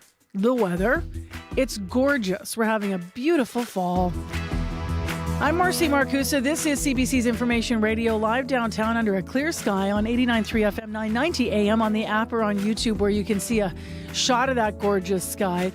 Well, today is going to feel with Humidex like 30 degrees, and that's prompted a discussion this half hour with three local businesses who are thrilled to see it. So we're going to check in with those businesses this half hour on the show. Also, you apparently really like mushrooms. We had an interview in the last hour of the program, a local author who is a Winnipeg-based writer and mushroom enthusiast. She's written a book called Fungal, Foraging in the Urban Forest. She also went to work at Loveday Mushrooms to explore mushroom manufacturing in this book. For a chance to win, we asked for your stories, and we'll get some calls on. So stay tuned for that. Right now, to more serious matters, Heather Wells is in to update news stories now. Good morning. Good morning. Some doctors at Cancer Care Manitoba complain about increasing workloads, burnout, and a distrust of leadership. In a letter obtained by CBC, Doctors Manitoba says those who provide medical services at Cancer Care tell them workplace culture is making it more difficult to retain physicians. The letter also says there's a lack of trust and a fear of reprisal from leadership if concerns are raised.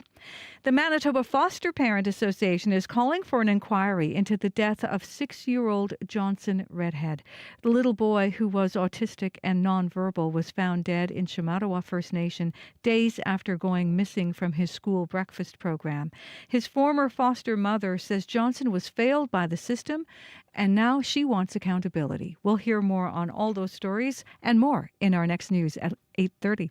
Thank you, Heather. You're welcome. All right, let's get into what's going on in the weather. Abby. You know what's sticking around with this warm weather? What? The mosquitoes. No, really? I was out yesterday trying to capture some photos. Season. I actually thought the wasps were a little bit better for once, so that's good. Yeah, that's Maybe good. they're done. They're done. But hopefully the mosquitoes should take the exit very soon. We're expecting warm and sunny weather today in most of the regions. We'll see clear skies.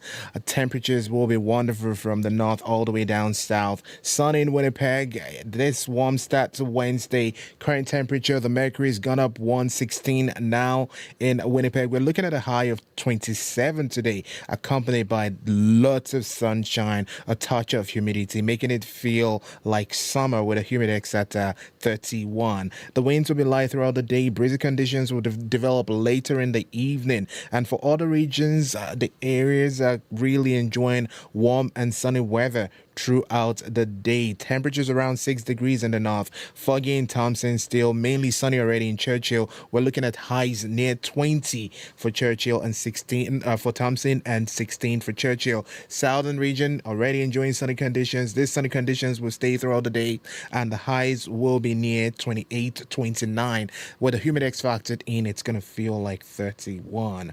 9 in Brandon, and then 11 for the rest of the region. Currently, Winnipeg with 16, heading to a high of 27. Well, apparently the wasps aren't bothering us, but Corey says they're still very much around in his life. I'm constantly swatting them away from my baby when I go for walks. They're lazy at this time of year too, with the ones that you do see. Yeah. So you got to be careful because you can just sit on them and get stung, right? One stung me right between the toes as I was going for a walk a week ago. I was walking with my sandals, just hop right between the toes, just down the sidewalk. See, that's what we just did there. All of Manitoba did that when you said that. Whoa. Yeah, it was rough. How's the commute? Very slow commute overall. But if you do see, I've heard any major issues out there, but if you do see something going on, give me a call. If you're walking, biking, driving, love to hear from you. 204-788-3093.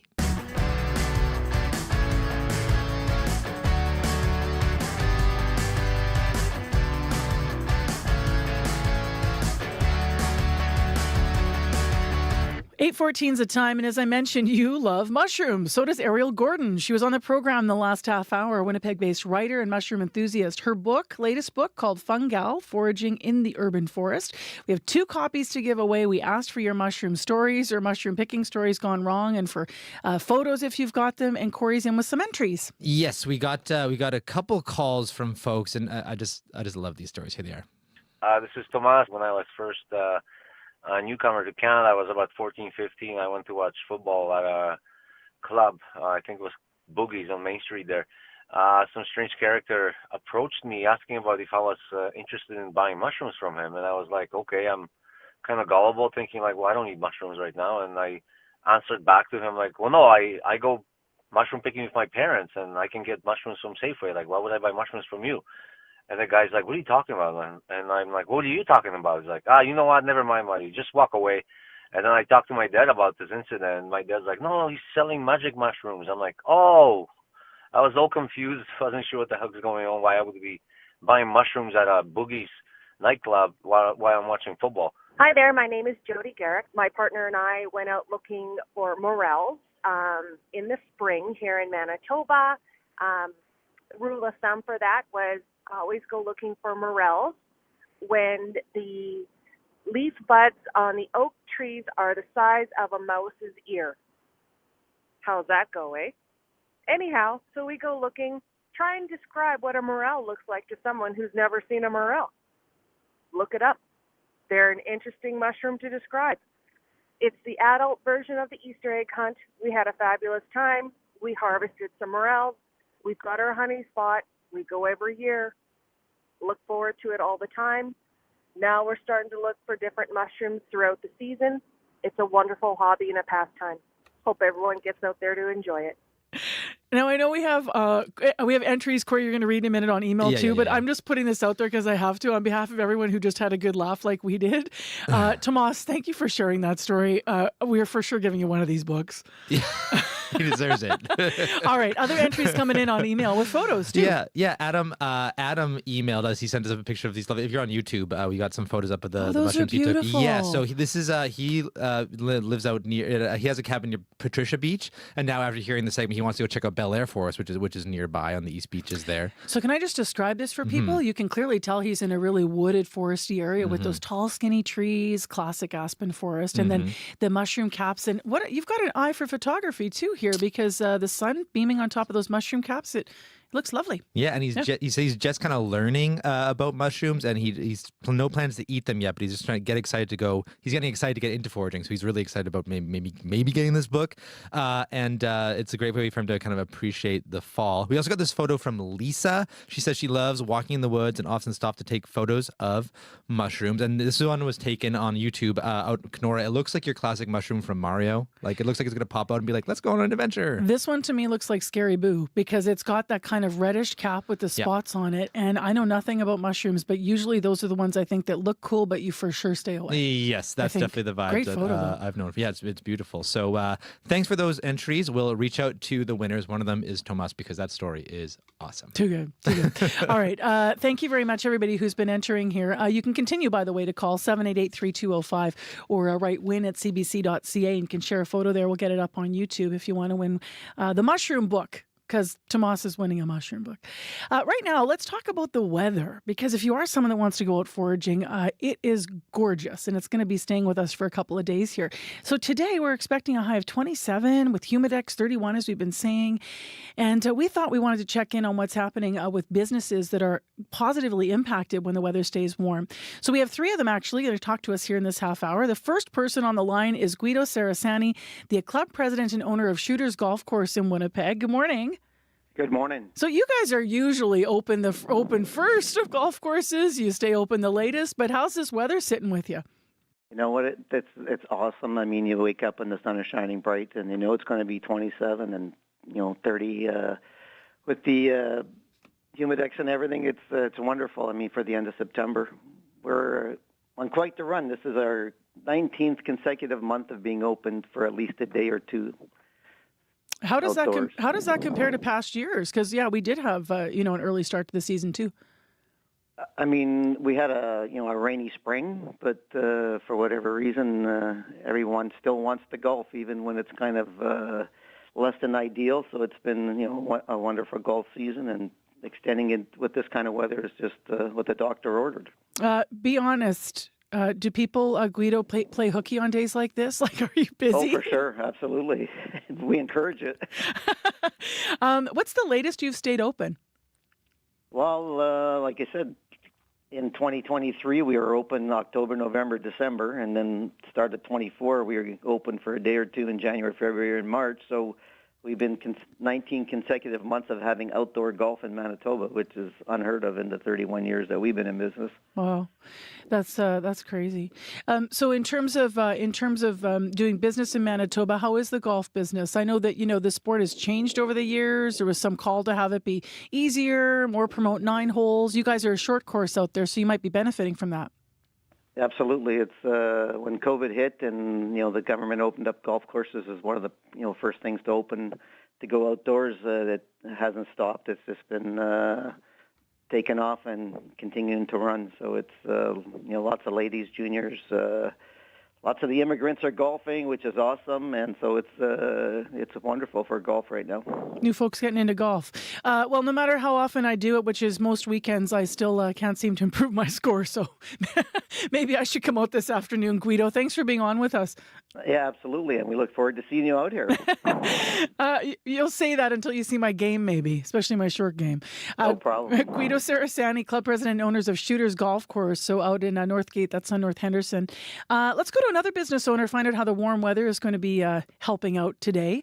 The co-owner of Bees Please, a landscaping company that specializes in bringing natural and native lawns back to the neighborhood, is on the line. Renee Hintz joins us now. Hi there, Renee. Hello, good morning. What's it like for you working in this weather so late into September? Well, it's just kind of a treat, honestly. We don't always get to have nice balmy weather to do fall installs.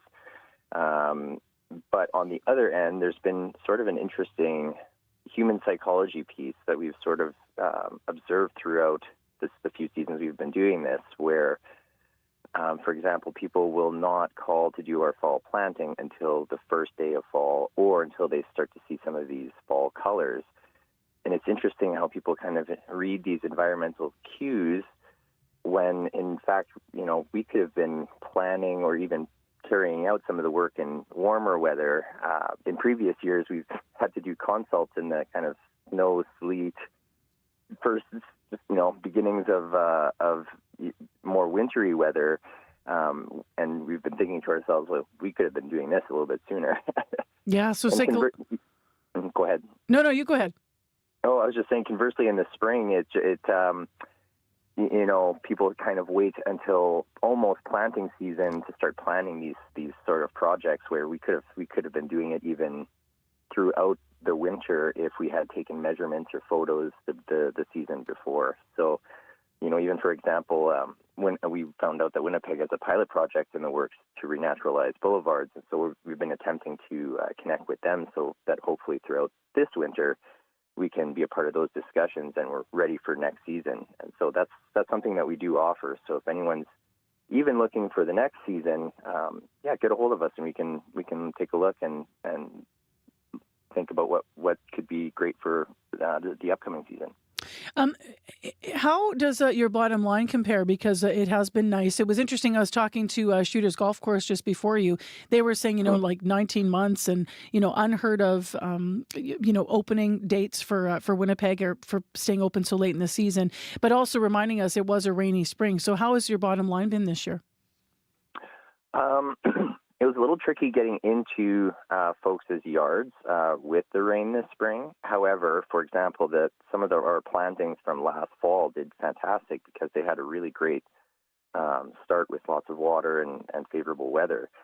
For example, in comparison to the year before, where yes, it was very, very, very warm very early, and we got into people's yards early, but then they had to kind of nurture their spaces a little bit more judiciously because it was so hot, so fast, and then dry. So, there's sort of advantages to both in our business. And it's sort of, a lot of what we do revolves around educating people to how to manage these spaces that we've set up for them in a way to get them to thrive. Mm-hmm. And just before you go this morning, if someone's thinking about getting a pollinator-friendly yard, what's the benefit to it, obviously, besides the natural environment? But in terms of, what's the upkeep like? Does that compare to the regular yard? That's a fantastic question. So some of the... It's because I'm lazy, but yeah. Yeah, for sure.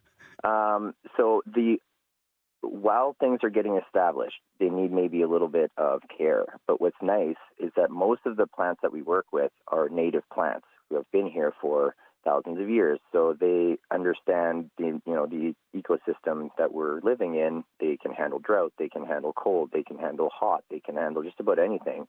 So once they've gotten kind of into your space and they're established nicely, they require quite a lot less care. And some of the lawn alternatives that we're putting in require a lot less mowing, for example. Mm-hmm.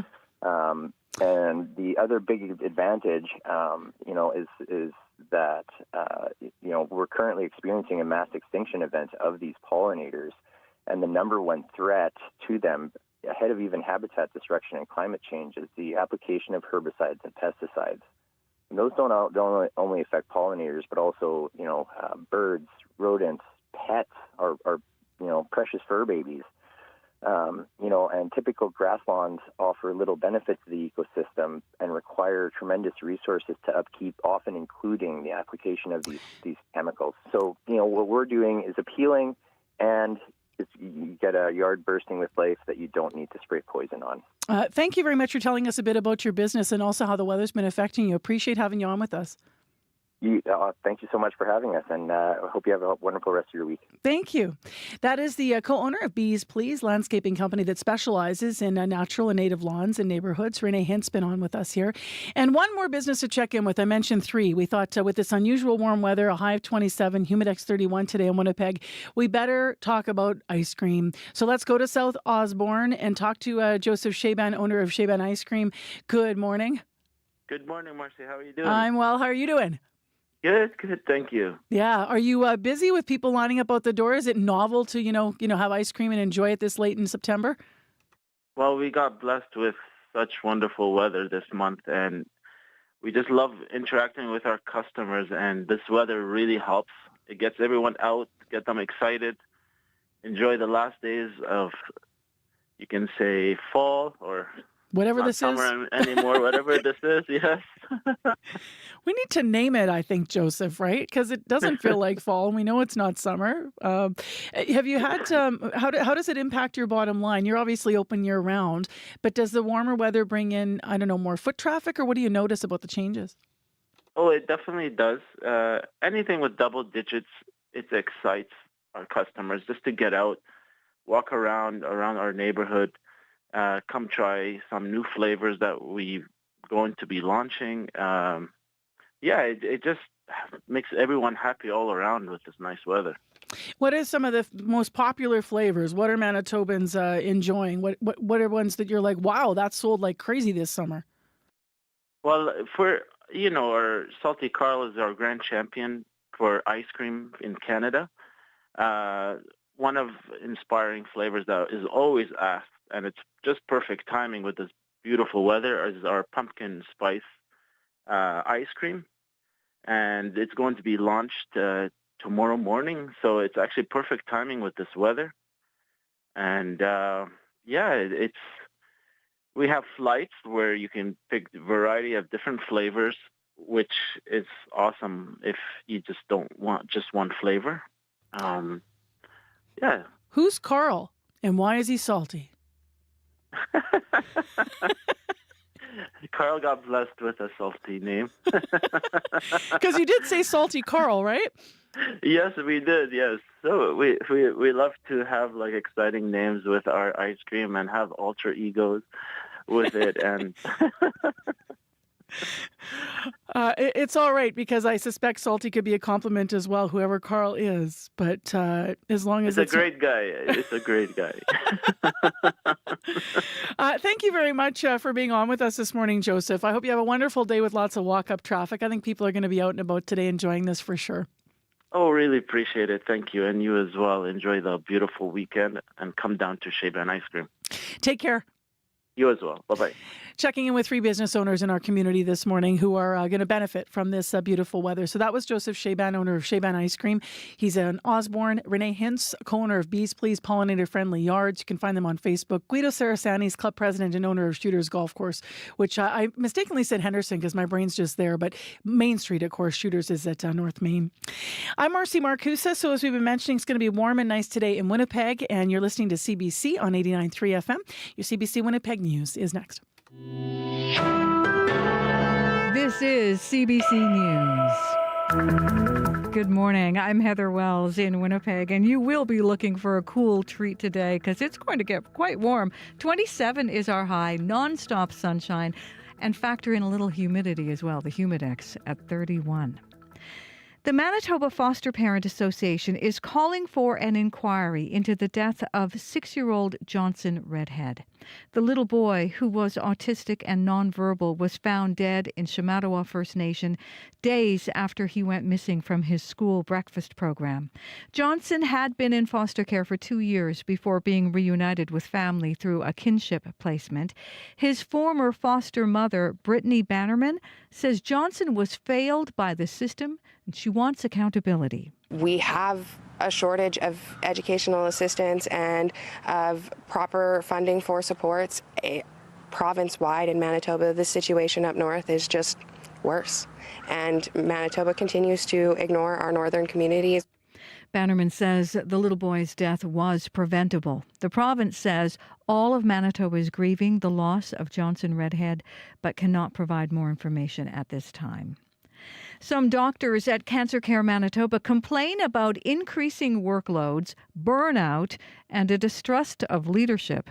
In a letter obtained by CBC, Doctors Manitoba says those who provide medical services at Cancer Care tell them workplace culture is making it more difficult to retain physicians. The letter says there is a lack of trust and a fear of reprisal from leadership if concerns are raised. It goes on to say the impact is not only on recruitment, but on patient care as well. Doctors Manitoba says it met with Cancer Care Manitoba on Monday to discuss the concerns raised in the letter. In a statement, they say they look forward to productive dialogue continuing. CBC has reached out to Cancer Care Manitoba for comment. A labor expert says Manitoba's government is facing a difficult balancing act as it tries to avoid a massive strike by healthcare workers. The unions for 25,000 healthcare support staff have set a strike deadline of October 8th. Adam King is a professor of labor studies at the University of Manitoba. He says the NDP government came to power promising to reset the relationship with public sector workers, but it also made a commitment to fiscal restraint. This is not a government that came in saying that they were going to increase health spending by huge margins. So they may be in a bit of a bind. Workers may be running up against a government that has commitments that might not necessarily be reconcilable. The unions say a new deal has to increase wages for some of the lowest paid workers in the healthcare system, but they say it also needs to have provisions to recruit and retain staff and ease pressure on the system. A Manitoba oncologist says the province's plan to expand breast cancer screening will require a massive boost in resources. Manitoba's dropping the age for mammograms from 50 to 45. Eventually, women as young as 40 will be able to have a mammogram every 2 years. Dr. Donna Turner at Cancer Care Manitoba welcomes the news, but says they're going to need to hire a lot more people. Right now we do about 45,000 mammograms a year. When this is fully expanded over the course of several years, we're talking about 80,000 mammograms. So basically, you can imagine that we're going to have to close to double our capacity over time. The province says it's working on hiring more technologists and clerical staff to increase the number of screening appointments. Concerns this morning about Canada's reputation as a global grain supplier. Some of Manitoba's bulk grain shipments are piling up at Vancouver's port. Workers at several big grain terminals went on strike yesterday, a time of peak harvest for prairie producers. Jill Verwee is the president of Keystone Agricultural Producers. If this occurs over a long period of time or even a small period of time, will have an impact on producers' ability to meet their commitments this fall if we can't get our grain to our customers. The union and employer at Vancouver's port are scheduled to get back to bargaining today. Conservative leader Pierre Poilievre will get a chance today to bring down the minority Liberal government. Members of Parliament are set to vote on a non-confidence motion, although the Bloc and NDP say they will not support it. Kate Harrison is a Conservative political analyst. From the Conservative perspective, it's only upside because they continue to contrast themselves with the Bloc and especially now with the NDP. For the NDP to rip up the agreement, it's a bit of a stunt because now they're immediately faced 3 weeks later with the opportunity to bring the government down. They won't do it. Justin Trudeau has been Prime Minister for 8 years and 9 months. You can find more news updated throughout the day. All you have to do is head to cbc.ca/Manitoba. All right. Thank you, Heather Wells. You're welcome. And Megan Ketchison and Joni Niccolo in our news department for the morning. And thanks to you for listening. I just want to nod here. I know you're still writing about mushrooms and sending in photos. Tomorrow we'll announce the winner and share more of your stories. So we're going to close the contest today at 10 a.m. You have until 10 a.m. to email us photos of mushroom foraging, pictures, stories, or you can call us 788-3205, and then we will randomly choose who's going to win that book, because we had 2 copies, but we've already chosen one winner, but we'll choose another one randomly. Thanks for engaging, everybody. Corey Funk, last word in the commute? Really quiet commute overall today. Haven't heard anything, but if you just write this number down if you do see something, 204-788-3093. Thank you for the morning. Thank you. Thank you, Abby Adiyemi. What do you want to say about weather? If you've not heard about it, plenty of sunshine in the forecast today. Warm temperatures will be on the menu. Highs will reach 20 for Thompson and 28 for most of the southern regions like Winnipeg, Brandon. Clear skies will continue throughout the night, and then we cool down. But it's going to be a sunny and warm Wednesday. All right. Abby Adiyemi, thank you. Thank you. Kevin Ipatebo, thank you. Our YouTube producer. And that's our team. Oh, thumbs up on the YouTube. Kevin's hilarious. He always likes to stick his hand into the shot and do different things. You never know what you're going to see, people. So subscribe to our CBC Manitoba channel. And big thanks to our team of associate producers who work in our current affairs unit here at CBC Manitoba on all of the programs.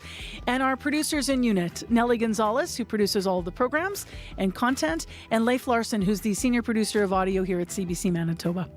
My name is Marcy Marcusa. Take care, be well. Thank you for listening. The Current's coming up next, and we will talk to you again tomorrow.